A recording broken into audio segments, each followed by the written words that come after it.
Taus-puso namang pagkilala at pasasalamat ang isinagawa sa mga kasapi ng Civilian Volunteers Organization o CVO ng San Carlos City sa isinagawang CVO payout noong January 15 sa Arenas Restuelio Complex. Ang aktibidad ay nagsilbing parangal sa walang humpay na dedikasyon ng mga CVO na patuloy na nagsisilbing katuwang ng pamahalaan sa pagpapanatili ng kapayapaan, kaayusan at kaligtasan ng komunidad.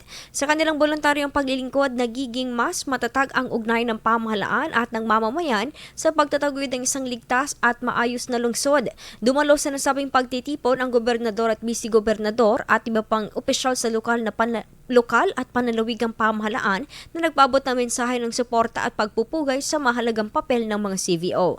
Ang payout na ito ay patunay ng patuloy na malasakit ng pamahalang panlalawigan at ng pamahalang panglungsod sa kapakanan at moral ng mga CVO. Higit sa tulong pinansyal, ito ay pagkilalang nararapat sa mga voluntaryong nagsisilbing tunay na haligi ng serbisyo, disiplina at bayanihan sa San Carlos City.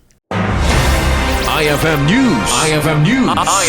IFM News.